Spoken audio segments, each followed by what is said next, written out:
Tonight, screaming fans, a gifted hourglass and a meeting with the Governor-General. The King and Queen complete their first day of public engagements in Sydney. Hello, I'm Jeremy Fernandez. This is ABC News.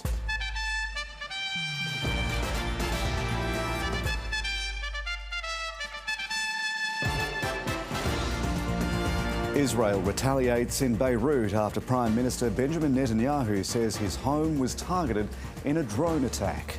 The New South Wales Parliament looks set to get its first Teal MP after the Pittwater by-election, and a sensational comeback for Spain's Marc Marquez in the Australian Motorcycle Grand Prix.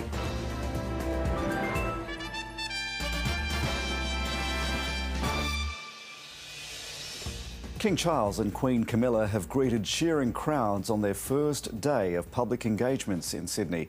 It's the King's 17th visit to Australia, but his first as head of state. He came bearing a gift for the nation's oldest parliament, praising the power of representative democracy. The King and Queen started their Sunday in Sydney at church.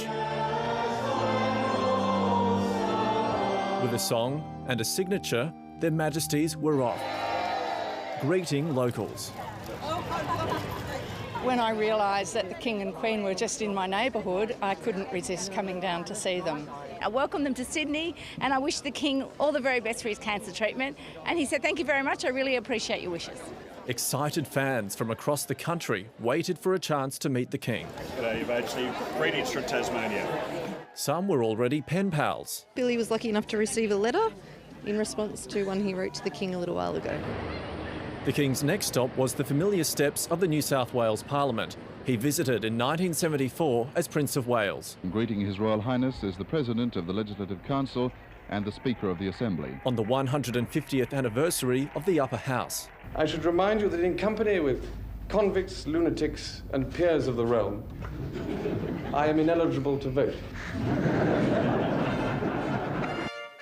With a fanfare, he entered for the first time as sovereign. Please join me in welcoming His Majesty the King. For an event celebrating the bicentenary of the Legislative Council, Australia's oldest legislative body. Incidentally, I first came to Australia nearly 60 years ago, which is slightly worrying. He presented a gift to the Parliament. It is, in fact, an hourglass, a speech timer. His sense of humour unchanged. And within 15 minutes, he was gone. The King didn't stay for lunch, but no doubt His Majesty would have given guests plenty to talk about. Attendees included parliamentarians from across the political spectrum. The King missed out on a menu including octopus, duck and macaroons to receive the Governor-General, Sam Mostyn, and Governor of New South Wales, Margaret Beazley, as he prepares for a busy day in the nation's capital tomorrow. Alexander Lewis, ABC News. The Israeli military has launched more airstrikes on Beirut after accusing Hezbollah of trying to assassinate Benjamin Netanyahu. Israel says the Prime Minister's home was the target of a drone attack. Hamas-run authorities in northern Gaza say dozens of people have been killed by an Israeli airstrike on Beit Lahia. The Israeli army strikes buildings in Beirut not long after what it says was an attempted attack on Israel's leader. This morning, 3 drones infiltrated from Lebanon. 2 of them were intercepted and a third hit a structure in Caesarea as an attempt to target the Prime Minister. He wasn't at home at the time and there were no casualties, but Mr Netanyahu is clear about who he thinks is to blame, posting on social media, "The attempt by Iran's proxy, Hezbollah, to assassinate me and my wife today was a grave mistake." It came as Israel declassified more footage of Hamas leader Yahya Sinwar. These shots showing him and his family in underground tunnels the day before the October 7th attacks last year. And this, the moment he was killed by Israeli forces in Gaza. There had been hopes, particularly those voiced by Western leaders, that the killing of Yahya Sinwar would be an opportunity for Israel to end its conflicts in Gaza and Lebanon. But the prospect of a ceasefire seems increasingly unrealistic, with Israel, Hamas and Hezbollah continuing to fight on. The numbers of casualties civilian casualties have been far too high. We'd like to see Israel scale back on some of the strikes that it's taking, especially in and around Beirut. In Gaza, the destruction continues. This house in a refugee camp reduced to rubble. Local media saying a whole family of 11 died here. Why this crime? Why this hatred? Why are these massacres being committed against the sleeping and unarmed civilians? And as Israel and Hamas vow to fight on, many are left asking, when will this war end? Matthew Doran, ABC News, Jerusalem. The New South Wales Parliament is looking set to get its first Teal MP, with the independent Jackie Scrooby on track to win the Pittwater by-election. She hasn't claimed victory yet, but the Liberals concede they have little chance of winning the seat, which they've held almost continuously for the last 50 years. Two Teals tearing up the dance floor. Mackellar MP Sophie Scomps joins Jackie Scrooby to celebrate her near-certain success. There may have been a few sore heads today, but for the independent candidate, there's relief. It was very exciting to wake up this morning and not have to run to a bus stop or to a polling booth. While just over 60% of votes have been counted, Jackie Scrooby says all the signs are looking good. An incredible swing towards community-backed independence here in the seat of Pittwater. People have trusted me with their vote. She looks likely to secure more than 55% of the two-candidate preferred vote, a swing of 6%. I think a lot of people would agree that the New South Wales Liberal Party isn't necessarily in its peak. While the Liberals will be disappointed with the result, the party's primary vote here only appears to have dropped by about 2%. Neither Labor nor the Greens ran in Pittwater, with much of their vote going Jackie Scrooby's way. Georgia Ryburn may not be heading for Macquarie Street, but the Liberals still gave her a hero's welcome. Can I pay tribute to Georgia as a candidate from heaven? Yep. She described the campaign as the honour of her life, but said it was bruising too. Despite being the former Northern Beaches deputy mayor, her opponent portrayed her as a blow-in because she lived outside the electorate. The Teals, the most righteous of them all, slandered us in the media. The Liberals had much stronger results in the other by-elections. Monica Tudhope will be the new member for Epping, while James Wallace will take over in the seat of Hornsby. And if it transpires that it doesn't go our way here in Pittwater, the battle to regain Pittwater starts right now. Counting resumes tomorrow. Nick Dole, ABC News, Sydney. The ACT's longest-serving Chief Minister, Andrew Barr, has led Labor to a historic 7th term in government. Early in last night's vote count, it appeared the Canberra Liberals may have done enough to end Labor's 23 years in power, but it soon became clear Labor would retain its 10 seats.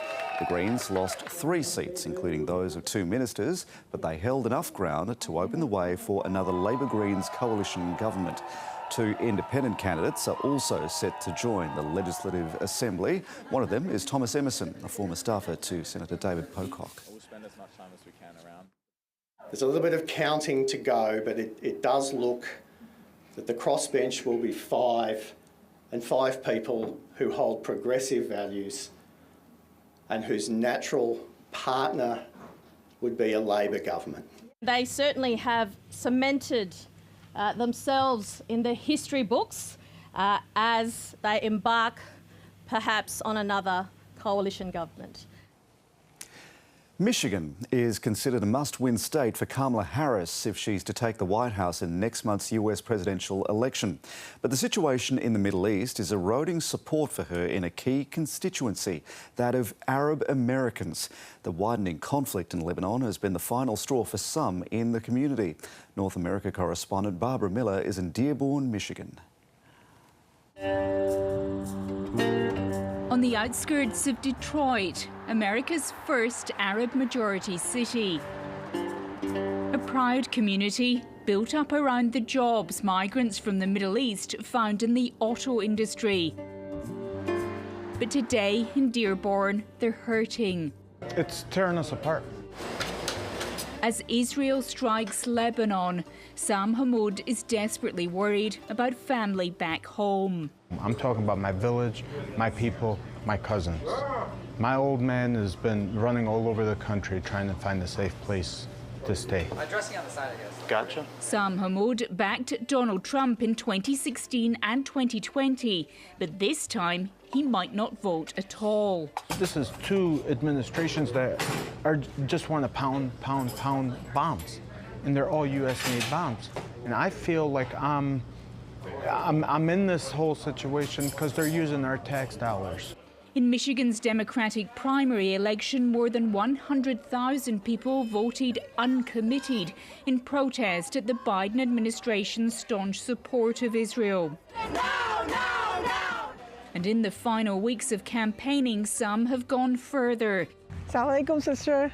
The Abandon Harris campaign endorsing Green Party candidate Jill Stein, who's called for a ceasefire in Gaza and an end to military aid to Israel. We have to register our protest. We cannot be silent. We want to punish this administration, the Harris-Biden administration, for committing genocide. If Trump wins, so what is it he's going to do that we have not seen already? Jill Stein is polling at around 1%, but that's enough to worry the Democrats. Third-party votes in the United States, it's unfortunate, but they have the potential to be spoiler candidates. Democrats blame Jill Stein for robbing them of victory when she took votes in key swing states in 2016, and they're now targeting her. She's not sorry she helped Trump win. That's why a vote for Stein is really a vote for Trump.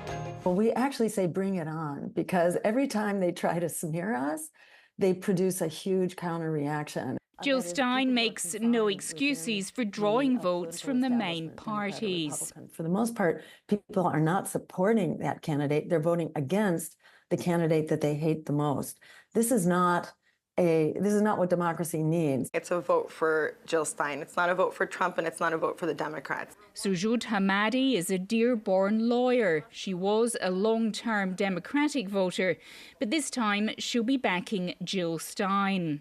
If they want our vote, then they need to do what it takes to garner our vote instead of pushing our backs up against the wall and telling us to vote for the lesser of two evils. We love this place. With polls neck and neck, both Donald Trump and Kamala Harris are making multiple campaign stops in Michigan. It's a significant concern, I think, for the Harris campaign. If they can limit the damage and turn up the heat on the African-American turnout, maybe that's enough, right? But Trump is doing the same thing in other parts of the state with other constituencies. Donald Trump caused an upset when he took Michigan in 2016 by 11,000 votes. Now, Joe Biden won it back for the Democrats in 2020 with 154,000 votes. And it just shows you how small shifts in a community like this one could determine who wins the White House.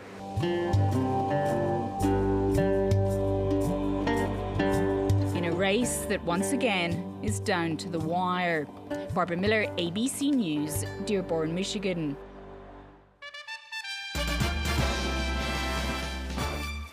A new political era in Indonesia has begun with the swearing-in of Prabowo Subianto as president. The 73-year-old takes the helm of Southeast Asia's most populous nation and is pledging to make it an economic powerhouse. Akan memenuhi kewajiban Presiden Republik Indonesia. This moment was decades in the making. Prabowo Subianto has long sought the country's top job. Now this blue blood of Indonesian political and military circles has promised to rule for the country's most vulnerable. Kita harus mengerti selalu. A free nation is a nation where the people are free. People need to be free from fear, poverty, hunger, lack of education, oppression and suffering. The former general was ousted from the military once over brutal tactics against opponents of his then father-in-law, the dictator Suharto. Prabowo was later reborn as a perennial presidential candidate. With the backing of his former rival, the popular outgoing president Joko Widodo, he won a landslide election victory earlier this year. He's expected to have a bigger voice on the world stage than his predecessor. We have to show solidarity. We must defend all the oppressed people in the world. That's why we support freedom for Palestinians. The beginning of the Prabowo era marks the end of a decade of Joko Widodo, but the outgoing leader won't be far from the centre of power. His son, Gibran Rakabuming Raka, is the new vice president. At 37, he's seen as a sign of continuity and a symbol of how his father will continue to have influence behind the scenes. Bill Birtles, ABC News, Jakarta. Heavy rain has lashed the Italian island of Sicily, causing flooding and widespread damage. Emergency workers rescued residents who had climbed to safety onto their roofs after the Celso River burst its banks.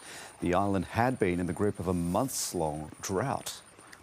People in Broken Hill and far western New South Wales are being told to be ready for a 6-hour power outage from 11 o'clock tonight. Broken Hill has been relying on backup power generators since Thursday when a huge storm knocked over a stretch of transmission towers. Tonight's outage will allow crews to carry out maintenance on the generator, which is struggling to meet the town's energy demands. Residents are being told to limit their electricity use as much as possible until the main power lines are fixed. A treatment for spinal cord injuries has so far eluded medical researchers. Now, Australian scientists are embarking on a landmark clinical trial using unique nasal cells. They're hoping it'll one day help transform the lives of patients.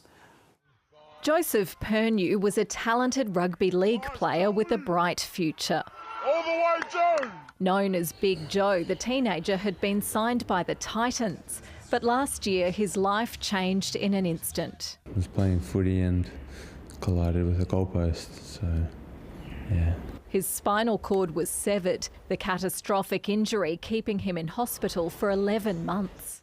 Getting the news that I may not be able to move or walk again, it's obviously the greatest news to hear. The now 18-year-old came home just in time for his school formal. He's patiently working to regain some function. Nice, brother. It's individuals like Joe these Queensland scientists want to help. Decades of groundwork has led to a Phase 1 clinical trial. They're using a patient's own olfactory cells to grow nerve bridges, which are transplanted into their injured spinal cord. The olfactory and sheathing cells have very special properties. The olfactory nerve is the only nerve in our body that regenerates every day as part of its normal function. Alongside physical rehabilitation, it's hoped the therapy will improve sensory, motor, bowel and bladder function. It gives them more independence, less carer support, and they can get back to jobs or to education or to get out into the community more easily. It can seem small, but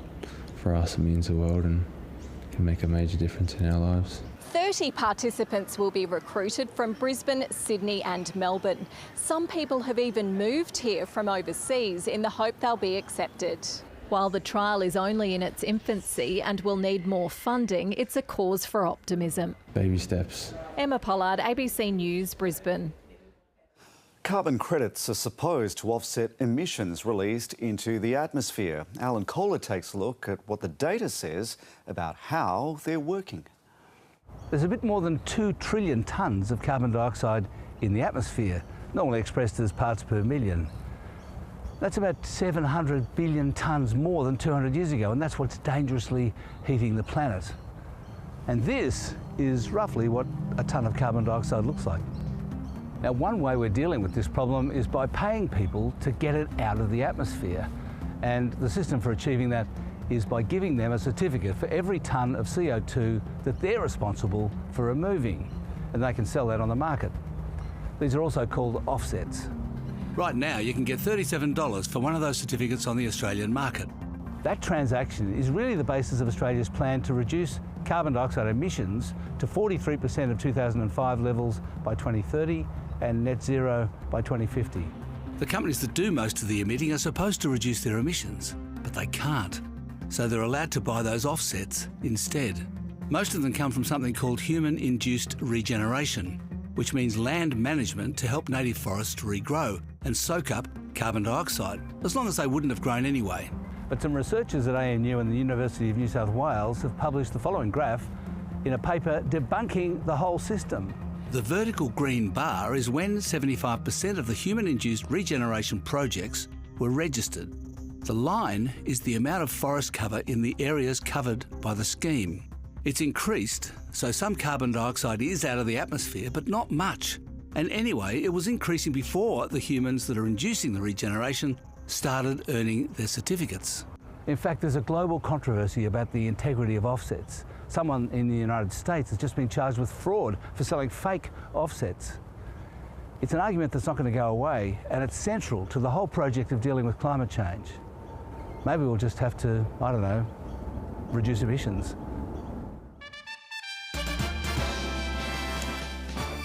Macarthur FC has thrashed Perth Glory 6-1 in the opening round of the A-League men's competition. The Bulls made a blistering start and the contest was effectively over at half-time. This was the type of first half that Macarthur FC fans could only have dreamt of. And the square up is tucked away beautifully. It was a nightmare for Perth Glory, with last year's Wooden Spooners conceding 5 goals before half-time. 2 for Marin Yakulish. Macarthur FC wasn't as dominant in the second half, but the damage had been done. 6 of the best for the Bulls. Wellington Phoenix was looking to build on last season when it finished second on the table.